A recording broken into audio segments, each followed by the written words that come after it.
कि वो कह रहे हैं कि सैयद सलाउद्दीन साहब, उन्होंने साहब करके बोला, ठीक है। आप एक काम करिए, आप साहब भी मत बोलिए, आप बोलिए सैयद सलाउद्दीन रहमतुल्लाह अलैह। आप उनको बिल्कुल सर पे बैठा लीजिए जनाब, मैं तो कह रहा हूं आपको, क्योंकि आपके आइडियल्स वही हैं। बिल्कुल। मौलाना मसूद अजहर रहमतुल्लाह अलैह, बिल्कुल। हाफिज सईद रहमतुल्लाह अलैह, यही हैं।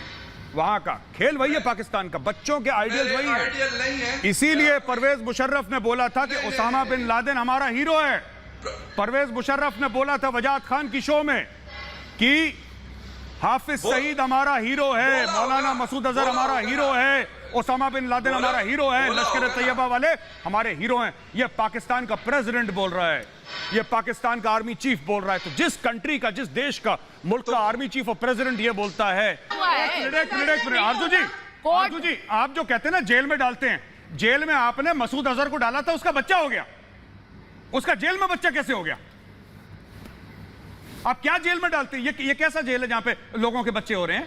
सर वो हमारा इंटरनल मैटर है, यही कहेंगे क्या? ये मत बोल दीजिएगा मैम प्लीज, ये मत बोल दीजिएगा। आप कैसा जेल है जिसमें बच्चे हो रहे हैं? आपसे किसने कहा कि उसके बच्चे हो गए? राजा फैजल को लीजिए। अरे मैंने बोला बच्चा हुआ, एक बच्चा हुआ, बच्चे कई सारे बच्चे नहीं हो गए, एक बच्चा हुआ।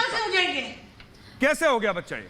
ये तो जेल में था। मैं राजा फैजल को ले रही हूँ, अगर सरदार आरपी सिंह की आवाज ठीक हो गई हो तो मैं उनके पास जा। राजा फैजल सुनो, ऊपर वाले ने, सुनो मेरी बात, राजा फैजल सुनो मेरी बात, सुनो मेरी बात। ओए बेवकूफ आदमी, राजा फैजल देखिए, मैं नॉन स्टॉप आपको तो नहीं लूंगी ऐसे। अगर राजा फैजल नहीं सुनेंगे मैं फकर यूसुफजई के पास जाऊंगी। यूसुफजई और मेजर आर्या को लीजिए, फकर यूसुफजई और मेजर आर्या को लीजिए। बोलिए मेजर फैजल को भगाओ। मेजर बोलिए। नॉन स्टॉप मेरे साथ जो मेहमान है मैं उनका परिचय आपसे कराऊंगी। मेरे साथ बीजेपी के प्रवक्ता नेता सरदार आरपी सिंह जुड़ रहे हैं। मेरे साथ रिपब्लिक मीडिया नेटवर्क के स्ट्रेटेजिक अफेयर्स एडिटर मेजर गौरव आर्या स्टूडियो में आ गए हैं। मेरे साथ मेजर जनरल जीडी बख्शी जुड़ेंगे थोड़ी देर में, और साथ ही लेफ्टिनेंट जनरल गुरमीत सिंह जुड़ेंगे। पाकिस्तान से मेरे साथ पत्रकार राजा फैजल साहब, आरजू काजमी और फकर यूसुफजई जुड़ रहे हैं। बहुत बहुत स्वागत है आप सभी का।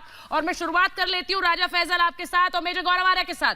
राजा फैजल साहब, 14 दिन 14 का सफाया किया है। आप कब तक इन आतंकियों को ट्रेन कर कर पाल कर भेजते रहेंगे? क्योंकि इनका अंजाम तो एक ही है, गोली। तो फिर थोड़ा तो रहम खाइए इन पर। मैं आपको सच्ची बात बता दूं कि हुआ क्या। सच्ची बात यह है कि ये वो लोग हैं, ये वो कश्मीरीज हैं जिनको के इम्प्रिजन किया गया, जिनको के कैप्चर किया जाता है, उनको पकड़ तो के सेफ हाउसेस में रख लिया जाता है। ये जो आदमी है ना राजा फैजल, उनका एनकाउंटर किया जाता है। राजा फैजल सुनो, मेड अप आप जो कह रहे हो ना कि मैं सच्ची बात बताता हूँ, उनका एनकाउंटर जब भी पाकिस्तानी ये कहता है कि मैं सच्ची बात बताता हूँ, समझ लो बहुत बड़ा झूठ बोल रहा है यहाँ पे, और झूठ बोलने वाला है। और वो राजा फैजल ने झूठ बोल दिया। अब एक बात बताओ राजा फैजल, इन्हीं सांपों को पाला है, यही तुम्हारे मस्जिदों में बम मारते हैं, ग्रेनेड मारते हैं, यही स्कूलों में तुम्हारे बच्चों को गोलियां मारते हैं। लेकिन तुम्हारी बुद्धि जो है वो ठीक नहीं हो सकती, हमारा दिमाग कभी ठीक नहीं होगा। एक बात पूछे कि क्यों आतंकी पाल रहे हो? एक बार याद है जब हिलेरी क्लिंटन आई थी, हिलेरी क्लिंटन ने जो फटकार लगाई थी पाकिस्तानियों को पाकिस्तान में, वो इसीलिए लगाई थी क्योंकि तुम जैसे दोगले लोग कुछ समझते तो हो नहीं। कह रहे हो कि ये इम्प्रिजन्ड थे। तुम्हें कैसे पता भाई इम्प्रिजन्ड थे? एक बात बताओ, कैसे पता? कैसे पता? ये बताओ कैसे पता? मुझे सवाल का जवाब दो। राजा फैजल गाना मत गाओ, राजा फैजल गाना मत गाओ, गाना मत गाओ, ये बताओ तुम्हें कैसे पता? राजा फैजल सुनिए, सीधे सवाल पूछेंगे आपसे। राजा फैजल सुनिए, राजा फैजल आप मेरी बात मत मानिए, आप मेजर आर्या की बात तो कभी नहीं मानेंगे। सुन तो लीजिए राजा फैजल साहब, मेरी बात सुनिए सर। 40,000 आतंकी हमारे देश में है, ये पाकिस्तान के वजीर आजम ने कहा था, मैंने नहीं कहा, मेजर आर्या ने नहीं कहा। राजा फैजल सुन रहे हैं आप? पीएलए को नहीं, पहले आप मेरा सवाल सुनिए सर। इंटेलिजेंस सर मेरा सवाल सुनिए। अगर आप सवाल नहीं सुनेंगे तो मेरे पास और पैनलिस्ट है सर, मैं उनके पास चली जाऊंगी। यहाँ पे सिर्फ भाषण थोड़ी सुनना है मुझे आपका, मैं आपका भाषण थोड़ी सुनूंगी। मैंने आपसे बोला कि 40,000 आतंकी पाकिस्तान में है, ये आपके वजीर आजम ने कहा था। उन्हें क्या करा? उन्हें एक्सपोर्ट कर दिया या फिर वो आप ही के देश को काट रहे हैं, जला रहे हैं, जैसा मेजर आर्या कह रहे? कहाँ है वो 40,000? उनको हमने मार दिया, वो आपसे फंडिंग ले रहे थे। ये सुनिए, एक मिनट ये इमरान खान ने 8 महीने पहले बयान दिया था। राजा फैसल झूठ कम बोला करो, झूठ कम बोला करो। सुनो, ये 8 महीने पहले का बयान है इमरान खान का। 8 महीने में 40,000 बंदे मार दिए। क्या बात कर रहे हो यार, झूठ कम बोला करो। 40,000 के 4 लाख हो गए, इन्हें पता भी नहीं चल रहा होगा। इनके सुनिए, ये जो राजा फैसल यहाँ पे है, राजा फैसल सुनो, ऊपर वाले ने, सुनो मेरी बात, राजा फैसल सुनो मेरी बात, सुनो मेरी बात। और बेवकूफ आदमी राजा फैसल, देखिए मैं नॉन स्टॉप आपको तो नहीं लूंगी ऐसे। सुनो, अगर राजा फैसल नहीं सुनेंगे, मैं फकर यूसुफजई के पास जाऊंगी। फकर यूसुफजई और मेजर आर्या को लीजिए। फकर यूसुफजई और मेजर आर्या को लीजिए। बोलिए मेजर फैसल को भाव। मेजर बोलिए।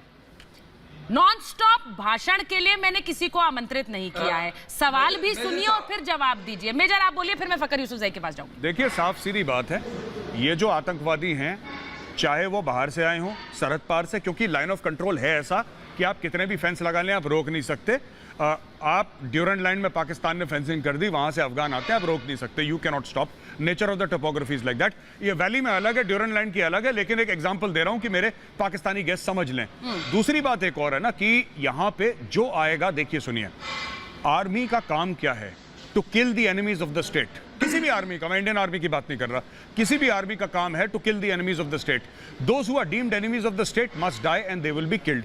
This is exactly what is happening. जो बंदे आज जो मारे गए हैं टेररिस्ट, वो यही मारे गए हैं। अब यहां पे राजा फैसल आके अपनी, इनको राजा फैसल को ISPR से कॉल आया है कि तुम्हें बेटा, तुम्हें हमने खाना खिला दिया, तुम इंडियन टीवी चैनल पे जाके वो वॉमिट कर देना, उल्टी कर देना। वही राजा फैसल कर रहा है यहाँ पे, और सुचारता इसके ज्यादा कुछ है नहीं। फकर यूसुफजई मुस्कुरा रहे हैं। फकर साहब सुनिए, मैं तो सीधे आपसे ये रिक्वेस्ट कर रही हूँ सर, ये इल्तिजा कर रही हूँ कि कब तक पालेंगे इन्हें, कब तक पालेंगे इन्हें? क्योंकि इनका अंजाम एक ही है, गोली। इनका अंजाम एक ही है, जहन्नुम। इनको पाल कर क्या करेंगे सर?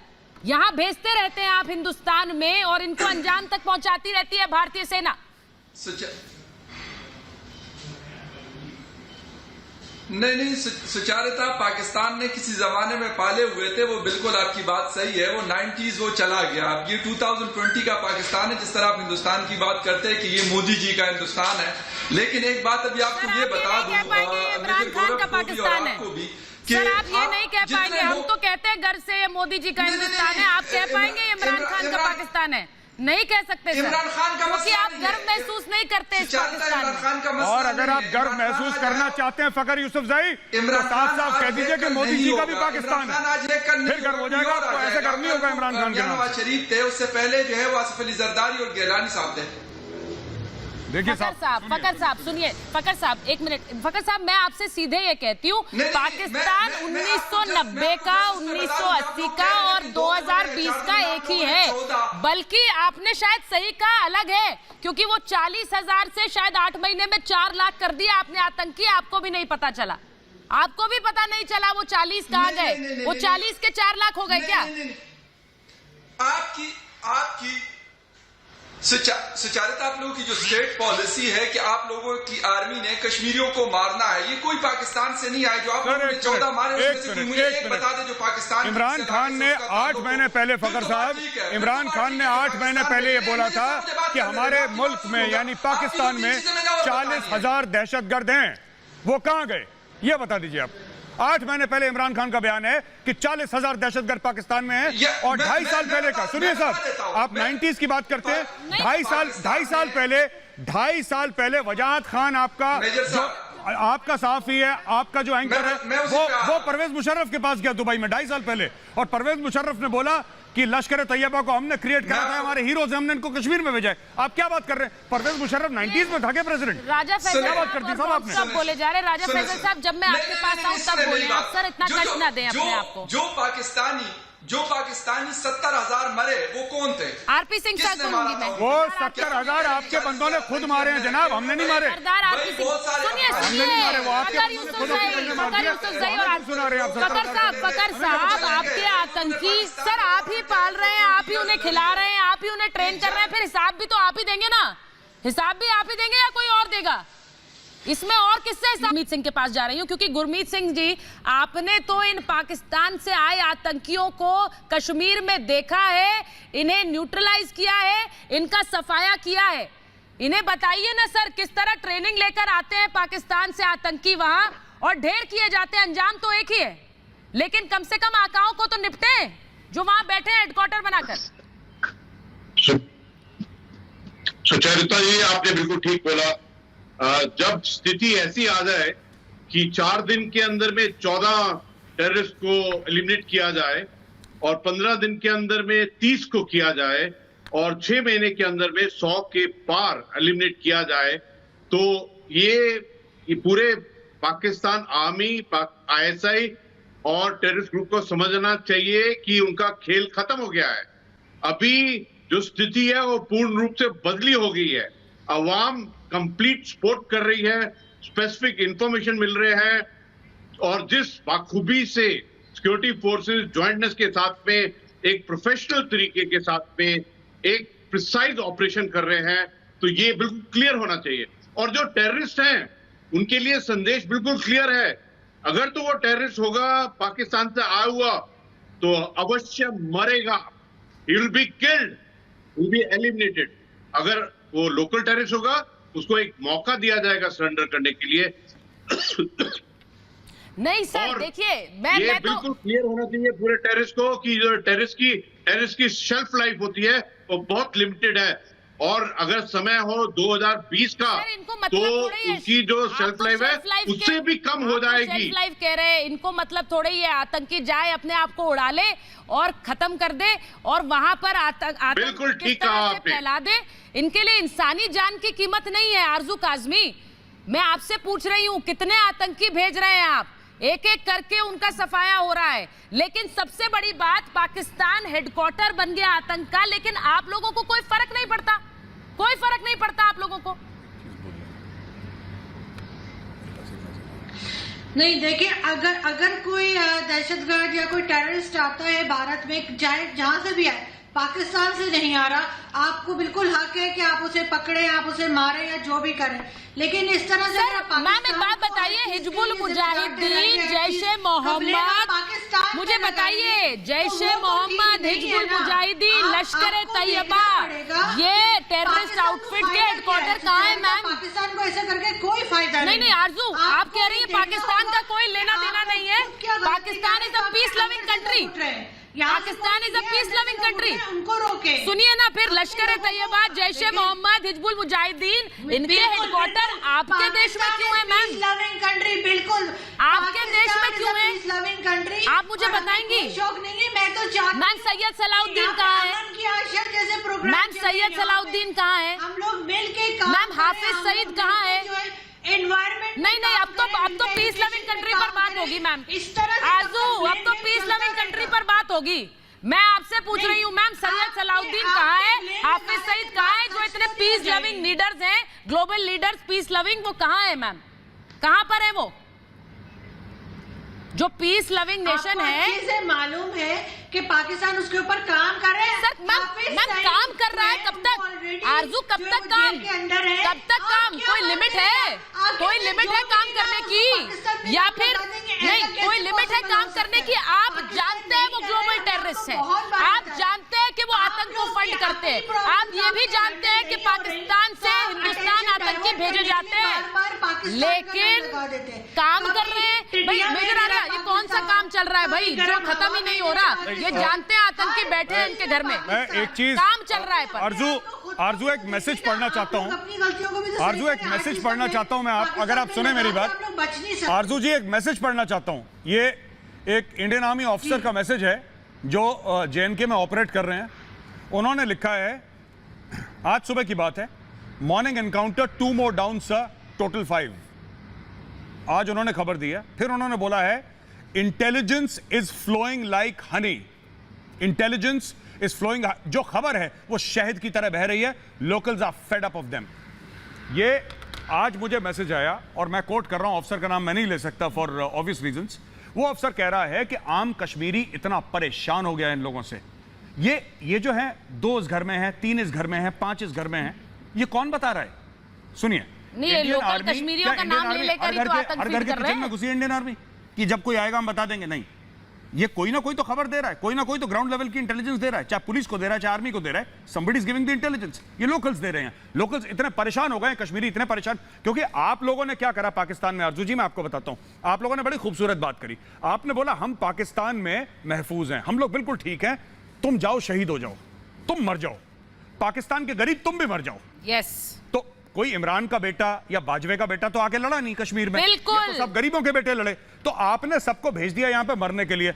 और ये लोग क्योंकि, और एक और चीज आरजू जी, एक सेकंड आरजू जी, एक सेकंड। अरे भाई राजा फैसल आ रहे हैं, मैं आपके पास एक मिनट मैं एक चीज बात एक बात मैं बता दूं, एक मिनट मेजर, मैं एक बात बता दूं, मैं एक बात बता दूं राजा फैसल, आप बोले जाएंगे आपका ऑडियो नहीं आएगा जब तक मैं आपसे मुखातिब नहीं होंगी। सर आपका ऑडियो नहीं जाएगा, इसलिए प्लीज अपने वोकल कॉर्ड्स को थोड़ा आराम दीजिए, वोकल कॉर्ड्स को आराम दीजिए। मैं तब जब आऊंगी तभी आपका ऑडियो जाएगा। बोलिए आरजू। कि अगर वहां से जम्मू कश्मीर से लोग मैसेजेस मुझे कर रहे हैं, डिफरेंट जर्नलिस्ट को पाकिस्तान में कर रहे हैं, तो आखिर वो क्या परेशान है जो वो कर रहे हैं? नहीं कर रहे आरजू। आरजू एक मैसेज पढ़ के बताइए, आप पढ़ के बताइए अपने फोन से। मैं आपको फॉरवर्ड कर दूंगी, मैं आपको फॉरवर्ड। आप नाम मत लीजिए आरजू, आप नाम मत लीजिए किसी का, आप लोकेशन मत बताइए, आप नाम मत लीजिए आरजू, आप नाम मत लीजिए किसी का जिस कश्मीरी ने आपको भेजा है। आरजू आप किसी का नाम मत लीजिए, आप, हमें उसके नाम में कोई इंटरेस्ट नहीं है। आप बस पढ़ के एक जेन्युइन मैसेज बता दीजिए कि ये मैसेज आया है। लोकेशन, हमें एक जगह तो लाखों लोग रहते हैं ना, आप कह दीजिए कि कौन से गांव से मैसेज आया है, कहां से मैसेज आया है, आप एक बता दीजिए, मैं फिर नहीं बोलूंगा आपसे कुछ ना। आप नाम मत बताइए बंदे का, हमें नाम नहीं पता लगाना। मैं आपसे कह रही हूँ ना सर, मैं आपसे सुनिए आरजू, मैंने आपसे एक सवाल पूछा पहले भी। सुनिए मैम, ये कहानियां बहुत पुरानी हो गई कि वहाँ कश्मीर में जुल्म है, कहानियां बहुत पुरानी हो गई है। हकीकत तो लोगों के सामने आ चुकी है, हकीकत लोगों के सामने है, कौन क्या करा रहा है ये लोगों के सामने है। मेरे पास कहानियां सुनिए मैं सच्ची बात बताइए, मैं झूठ नहीं बोल रही हूँ। नहीं तो मैं, आप सच्ची बात करती हैं आरजू काजमी, आप बिल्कुल सच्ची बात करती हैं। उसी सच्चाई का हवाला है मैम आपसे कि आप बताइए हाफिज सईद कितने इत्मीनान से रह रहा है पाकिस्तान में, बताइए कितने इत्मीनान से। उसे पता है कोई नहीं पकड़ेगा, उसे पता है वहीं से वो टेरर ऑपरेशन चलाएगा अपना, और पाकिस्तानी सिर्फ देखेंगे, कुछ नहीं कहेंगे। उसी सच्चाई का हवाला है मैम, बताइए आप। बंद है मैम, वो ऑलरेडी बंद है, पकड़ा हुआ तो अरे है उनको। कोई इनका बंद का मैं बताता हूँ आरजू, एक मिनट पकड़ा हुआ है, आरजू, एक मिनट पकड़ा हुआ है। आरजू जी आप जो कहते हैं ना जेल में डालते हैं, जेल में आपने मसूद अजहर को डाला था, उसका बच्चा हो गया, उसका जेल में बच्चा कैसे हो गया? आप क्या जेल में डालते हैं? ये कैसा जेल है जहां पे लोगों के बच्चे हो रहे हैं? सर वो हमारा इंटरनल मैटर है, यही कहेंगी क्या? ये मत बोल दीजिएगा मैम प्लीज, ये मत बोल दीजिएगा। आप कैसा जेल है जिसमें बच्चे हो रहे हैं? आपसे किसने कहा कि उसके बच्चे हो गए? राजा फैसल को लीजिए। अरे मैंने बोला बच्चा हुआ, एक बच्चा हुआ, बच्चे कई सारे बच्चे नहीं हो गए, एक बच्चा हुआ। कैसे हो गया बच्चा? ये तो जेल में था। मैं राजा फैसल को ले रही हूँ, अगर सरदार आरपी सिंह की आवाज ठीक हो गई हो तो मैं उनके पास जाऊंगी, इसलिए मैंने कहा पहले ही बोल दीजिए झूठे हैं हमारे नेता। मैं एक चीज कहना चाहता हूँ सुचारिता, इमरान खान झूठा नहीं है, इमरान खान नशेड़ी है। सुनिए अभी 7 बजने वाले हैं, पाकिस्तान में 7 बजे ही वो ट्वीट करना शुरू करेगा, अजीबोगरीब ट्वीट करेगा। ये इमरान खान की गलती नहीं है। इमरान खान, सुनिए मेरी बात, एक मिनट चुप रहो। मैं तुम्हारा फिर से मुंडन करूंगा, मैं बता रहा हूं, मैं तुम्हारा फिर मुंडन करूंगा, तुम चुप रहो। अब मेरी बात सुनो। परवेज मुशर्रफ कहता है कि जी हमने आतंकवादी भेजे और हमने कश्मीर के अंदर भेजे, हमने ट्रेन करे। इमरान खान यह कहता है कि 40,000 हैं अभी भी जो जाते हैं अंदर, मैं जानता हूं, 7-8 महीने पहले का स्टेटमेंट है।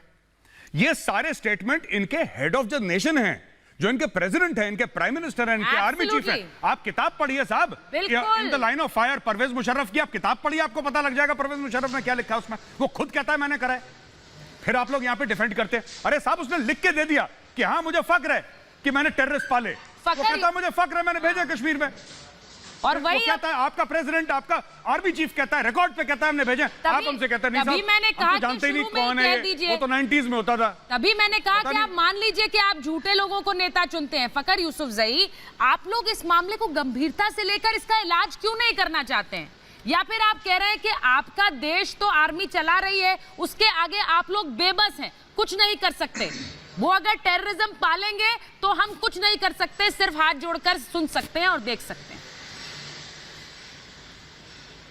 फकर साहब सुचारिता, सबसे पहले तो मुझे ये बताइएगा, अगर किसी मुल्क के इतने सारे लोग अपने मरेंगे तो वो फिर दहशतगर्दी या उसको एक्सपोर्ट करना या फिर किसी और मुल्क में फैलाना उनके अपने मुल्क में है।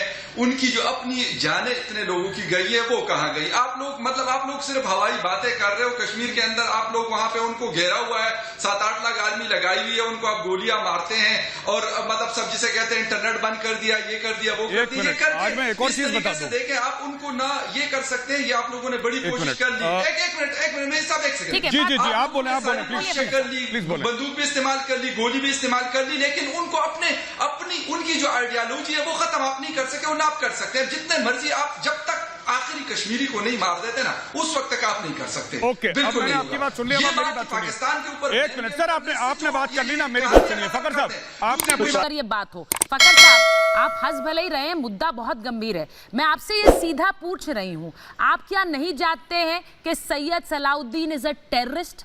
आप क्या ये नहीं जानते हैं कि Hizbul Mujahideen is a terrorist organisation? आप ये नहीं जानते हैं कि Masood Azhar is a global terrorist? आप ये जानते हैं कि नहीं जानते हैं? सर बस मुझे ये बता दीजिए। मैं बता देता हूँ ना। सलाउद्दीन साहब की आपने बात की, वो अपने आजादी की जंग साहब मत बोलिए, उन्हें मेरा दिल दुखता है। सर साहब मत बोलिए, सलाउद्दीन साहब नहीं है वो, सलाउद्दीन साहब नहीं है, आतंकी सलाउद्दीन है वो। साहब मत बोलिए ना, हाफिज सईद साहब बोलिएगा मेरे शो पर। साहब नहीं है वो, आतंकी है, दे आर टेररिस्ट। और ये जब आप इज्जत देते हैं ना तभी आपका पर्दाफाश हो जाता है, तभी पर्दाफाश हो जाता है जब इज्जत देने लगते हैं इन आतंकियों को। दे आर टेररिस्ट, और टेररिस्ट को कोई इज्जत मत दीजिए यहाँ महाभारत में। They are terrorist. आप लोगों की मेंटालिटी का मसला, मेंटालिटी का मसला मतलब नहीं, मेंटालिटी का मसला मतलब आप आतंकियों को साहब बोले वो मेंटालिटी सही, आप आतंकियों को टेररिस्ट को साहब बोले वो मेंटालिटी सही है, हमारी मेंटालिटी खराब है। सर क्या बोल रहे हैं आप? मेजर आर्य और आरजू कासमी को लीजिए। आपके खिलाफ मैं एक बात कहना चाहता हूं, कहां से आई? फकर यूसुफजई जी ने यह बोला है कि वो कह रहे हैं कि सैयद सलाउद्दीन साहब, उन्होंने साहब करके बोला, ठीक है। आप एक काम करिए, आप साहब भी मत बोलिए, आप बोलिए सैयद सलाउद्दीन रहमतुल्लाह अलैह। आप उनको बिल्कुल सर पे बैठा लीजिए जनाब, मैं तो कह रहा हूं आपको, क्योंकि आपके आइडियल्स वही हैं। बिल्कुल। मौलाना मसूद अजहर रहमतुल्लाह अलैह, बिल्कुल। हाफिज सईद रहमतुल्लाह अलैह, यही हैं। वहां का खेल वही है, पाकिस्तान का बच्चों के आइडियल वही है। इसीलिए परवेज मुशर्रफ ने बोला था कि उसामा बिन लादेन हमारा हीरो है। परवेज मुशर्रफ ने बोला था वजाद खान की शो में कि हाफिज सईद हमारा हीरो है, मौलाना मसूद अजहर हमारा हीरो है, उसामा बिन लादेन हमारा हीरो है, लश्कर तैयबा वाले हमारे हीरो हैं। ये पाकिस्तान का प्रेसिडेंट बोल रहा है, ये पाकिस्तान का आर्मी चीफ बोल रहा है। तो जिस कंट्री का, जिस देश का, मुल्क का आर्मी चीफ और प्रेसिडेंट ये बोलता है कि उसामा बिन लादेन हमारा हीरो है, अब उससे हम क्या बहस कर रहे हैं? आप साहब कह रहे हैं? आप साहब तो बहुत छोटी बात है। ये हीरो तो फिर हीरो होता है यार, हीरो तो हीरो होता है। ये आपका साहब कहना फकर साहब, मैं आपको फकर साहब कह रही हूँ, सुन लीजिए। फकर यूसुफजई, मैं आपको फकर साहब कहती हूँ। मैंने आपको आमंत्रित किया है अपने शो के लिए, लेकिन मैं किसी टेररिस्ट के लिए ये शब्द नहीं सुन सकती हूँ सर। वो टेररिस्ट है या फिर आप उनके बाजू में खड़ा होना चाहते हैं? आप चाहते हैं कि सलाउद्दीन साहब और फकर साहब एक है तो बता दीजिए मुझे, एक है क्या? मैंने कहा ना, नहीं क्यों नहीं? वो तो इज्जतदार है सर, आपके बड़े इज्जतदार हैं। तो ये कहिए ना सलाउद्दीन भी मेरे जैसे, सलाउद्दीन भी मेरे जैसे, जैसे सलाउद्दीन वैसा मैं, बोलिए ना जैसे सलाउद्दीन वैसा मैं। डेफिनेशन क्या सुचारिता, मुझे ये बता दें, क्या डेफिनेशन है, क्या डेफिनेशन है टेररिज्म की, वो बता देना। टेररिज्म की डेफिनेशन बता दें, मैं फिर कहेंगे मुझे बता दें टेररिज्म की डेफिनेशन बता देना, कैसे आप उसको टेररिस्ट कह रही हैं? इनकी आर्मी ने बताओ 71 के बाद कौन सी लड़ाई लड़ी है, 71 के बाद कौन सी लड़ाई लड़ी है? इनकी आर्मी में कम नहीं है। जीडी बख्शी साहब को लीजिए। जी सरदार साहब मैं आ रही हूँ आपके पास।